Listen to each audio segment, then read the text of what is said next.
नमस्कार मंडळी, मी सायली, तुमची जवळची मैत्री.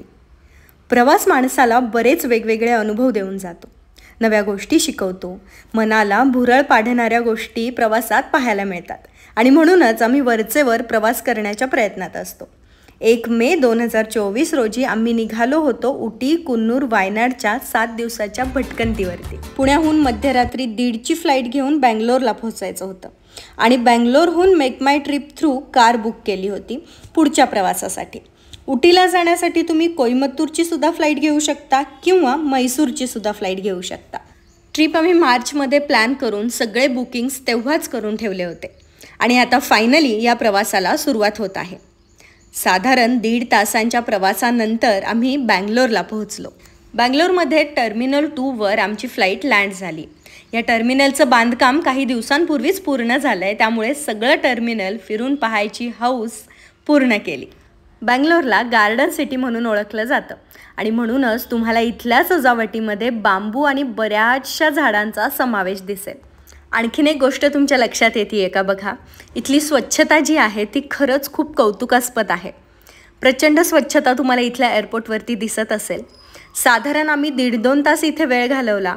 सगळ्या गोष्टींचं निरीक्षण केलं, सगळ्या गोष्टी निरखून पाहिल्या आणि मग आमच्या पुढच्या प्रवासाला सुरुवात झाली. आमचं म्हैसूर पाहून झाल्यामुळे तिथे न थांबता सरळ उटीलाच जायचं असं नियोजन होतं. पण त्याआधी रस्त्यात आम्ही अत्यंत प्रसिद्ध श्री शिवकृपा बिडदी बिसी तट्टे इडली हॉटेलमध्ये नाश्ता करायचं ठरवलं होतं. मस्त तट्टे इडली, मेदू वडा, मसाला डोसा आणि नंतर चहा असा भरपेट नाश्ता आम्ही करून घेतला. तिथल्या नाश्त्याची चव अजूनही विसरता आली नाही आहे. तोंडात विरघळणारी इडली, खमंग कुरकुरीत खुसखुशीत असा मसाला डोसा आणि वडा, कमाल. नाश्ता करून झाल्यानंतर आम्ही पुढे निघालो. बँगलोरहून उटीला जाताना आपल्याला बंदीपूर नॅशनल पार्क लागतं, पण तिथे सफारी करण्याची वेळ सकाळची आणि संध्याकाळची निश्चित असल्यामुळे दुपारी आम्हाला तिथे जीप सफारी करता आली नाही. पण तरीही गाडीमधून आम्ही संपूर्ण निसर्गाचा आस्वाद घेत होतो आणि कोणते प्राणी दिसत आहेत का ह्याकडे सुद्धा आमचं बारीक लक्ष होतं. जसजसं उटीजवळ येईल तसतसं तापमान कमी होत होतं आणि निसर्ग सौंदर्य वाढत होतं. आजूबाजूची हिरवळ पाहताना थकवा कुठच्या कुठे पळून गेला. सुंदर नागमोडे रस्ते, गर्द झाडी पाहताना मन शांत झालं आणि वाटलं की ह्याच ब्रेकची गरज होती. रोजच्या धावपळीमध्ये मन थकून जातं आणि या थकलेल्या मनाला प्रफुल्लित करायचं असेल तर निसर्गाच्या सानिध्यात जावं. आता हळूहळू चहाचे मळेसुद्धा दिसायला लागले होते. आजूबाजूची सुंदर दृश्य, गाडीतली वाजणारी आवडती गाणी आणि प्रिय माणसांची सोबत प्रवासाला आणखी लक्षात ठेवण्याजोगं बनवते. जणू सगळीकडून निसर्ग हाक देत होता. कुठे, किती आणि काय डोळ्यात साठवू कळतच नव्हतं. आम्हाला जाता जाता पायकारा वॉटरफॉल्स पाहायचं होतं. घाटामधून जाणारा रस्ता पाहता पाहता हळूहळू आता निलगिरीच्या झाडांची सुद्धा गर्दी दिसू लागली होती. निलगिरीचा सुवास हलकासा हवेत पसरला होता. उंच उंच झाडी पाहताना आनंद होत होता. निसर्गाने किती देखण्या गोष्टी आपल्यासाठी साठवून ठेवल्यात नाही. किती फिरावं, किती बघावं तितकं कमीच आहे. आम्ही या झाडांमध्ये सुद्धा बराच वेळ घालवला. थोडे पायसुद्धा मोकळे केले आणि ही जी गाडी पाहताय ना, हीच आहे आपल्या 7 दिवसांची सोबती. निलगिरीच्या ह्या सगळ्या सौंदर्याला डोळ्यात साठवतोय तोवर चहाच्या मळ्यांनी आवाज द्यायला सुरुवात केली. आणि बघता बघता आता आपण पोहोचलोय पायकारा वॉटरफॉल्सला. काय मग दिसतंय ना अगदी पोस्टरसारखं. सुंदर सुंदर स्टेटस टाकण्यासाठीचे, फोटोज काढण्यासाठी, रील्स बनवण्यासाठी ह्यापेक्षा सुंदर ठिकाण असू शकेल का? उन्हाचा तर नामोनिशान नव्हता. थंडगार हवा आणि पाण्याचा आवाज ऊर्जा देत होतं. स्वप्नातलं गाव असतं ना, अगदी त्याच गावात आल्यासारखं वाटत होतं. इथेच तासनतास बसावं, भटकावं असं वाटू लागलं. या सौंदर्याकडे पाहताना हे खरंच आहे का की मी कोणतं चित्र पाहत आहे हेच कळत नव्हतं मला.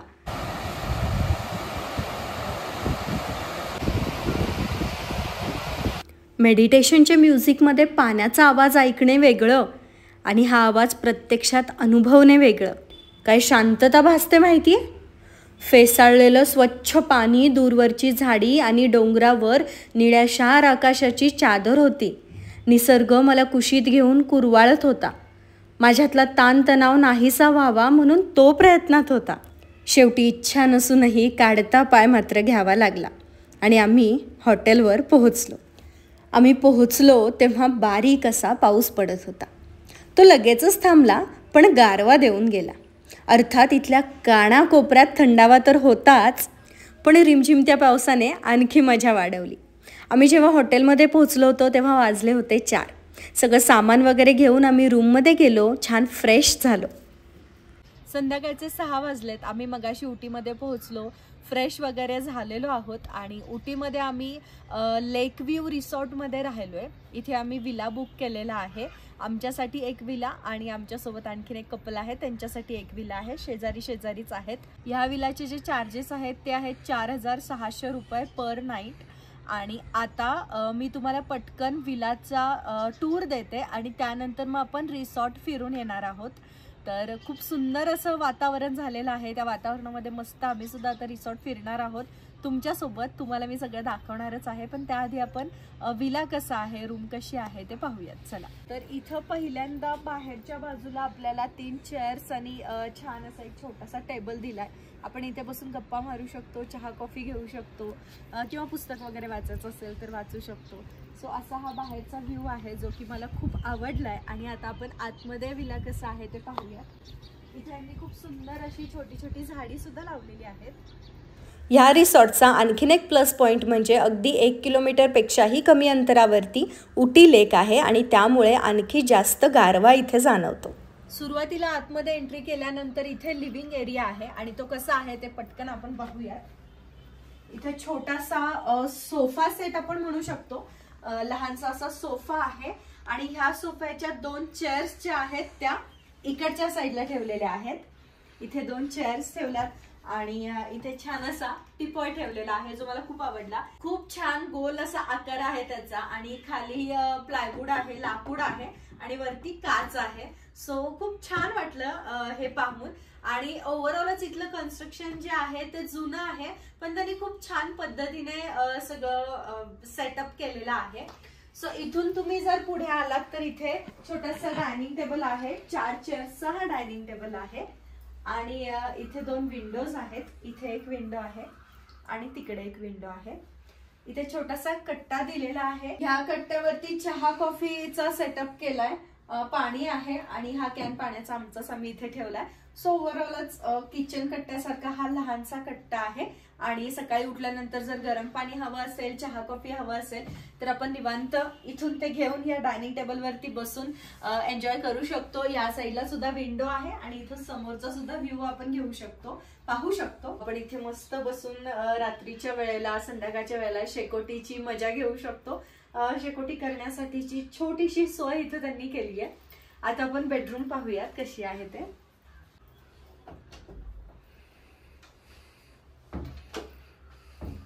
तर बेडरूम मध्ये इथे बेडचा सेटअप असा आहे.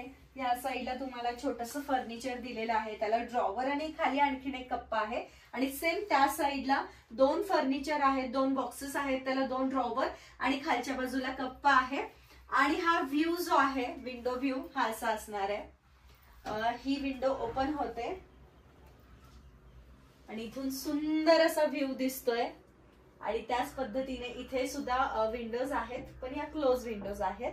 असा हा छानसा व्ह्यू आपल्याला विंडो मधून दिसतोय.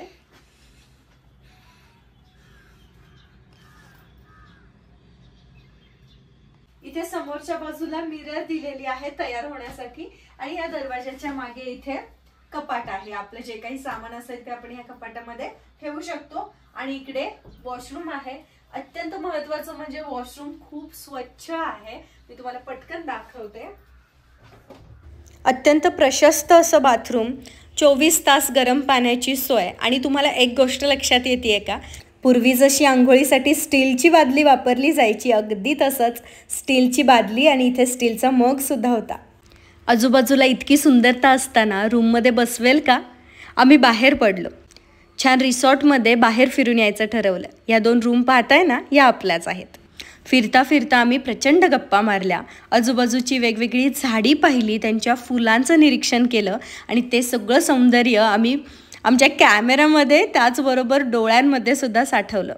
अगदी निवांत हा वेळ चाललेला, जणू काही इथल्या वातावरणामध्येच निवांतपणा होता, जो की आम्हाला सुद्धा निवांत करत होता. छान फुलांचा सडा असा खाली पडला होता, ते पाहताना सुद्धा खूप छान वाटलं. रिसॉर्टमधल्या वेगवेगळ्या कानाकोपऱ्यातून दिसणारे व्ह्यूजसुद्धा खूप वेगवेगळे आणि सुंदर होते. इथे या रिसॉर्टमध्ये एकूण 300 रूम्स आहेत, म्हणजे त्यामध्ये थोड्या विलाज आहेत आणि थोड्या रूम्ससुद्धा आहेत. बराच वेळ फिरून फिरून आम्ही रिसेप्शनला पोहोचलो. इथे समोर जे तुम्ही पाहताय एक्झॅक्टली हेच रिसेप्शन आहे. त्याचंसुद्धा कन्स्ट्रक्शन अगदीच अट्रॅक्टिव्ह आहे. अगदी सहजतेने तुम्ही याकडे आकर्षित होऊ शकता. रिसेप्शनच्या तिथेच रेस्टॉरंटसुद्धा आहे, जिथे तुम्ही ब्रेकफास्ट करू शकता, लंच डिनर करू शकता.